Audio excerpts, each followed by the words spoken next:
Today is May 27th and the summer is coming.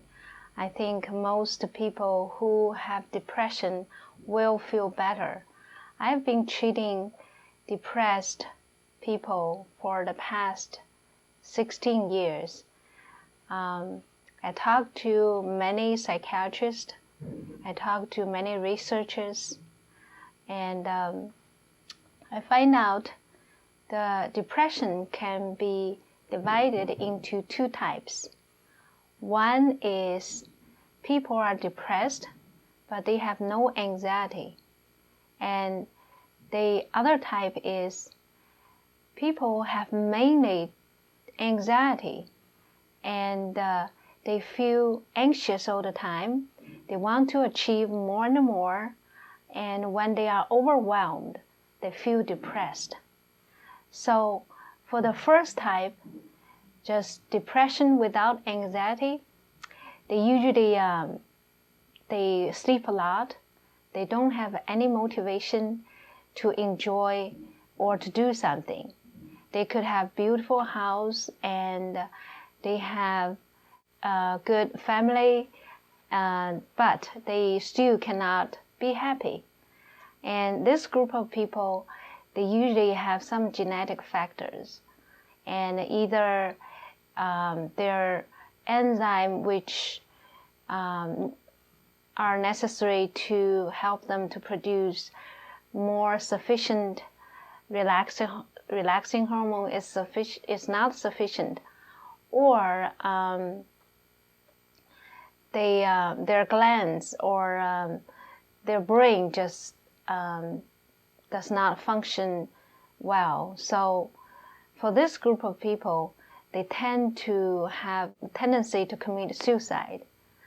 And so this group of people, we need small dosage of medication.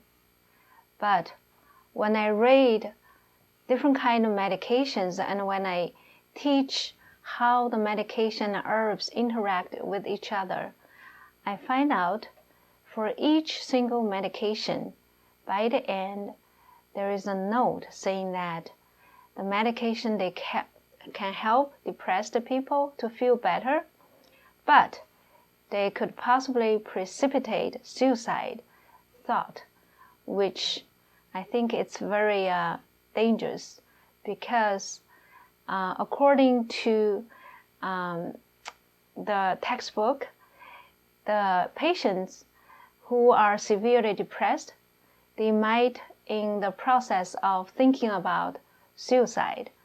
But then because they are so depressed, they don't have the energy to carry out the thoughts.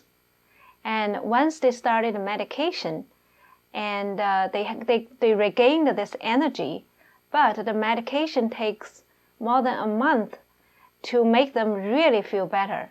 So they have the energy, but they don't feel good enough to live life.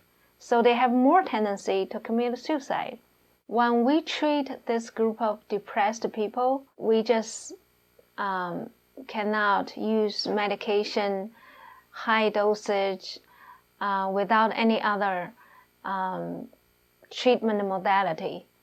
And I think the best way is using low dosage of medication, but also using herbs to help their body to produce more happy hormones.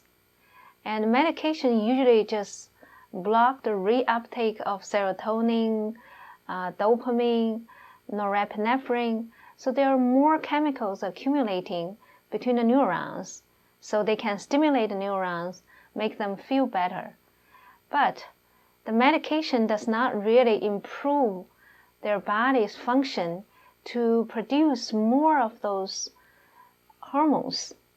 So we need to find a way to change their gene expression so that they can use their limited amount of enzyme more efficient to produce more happy hormone.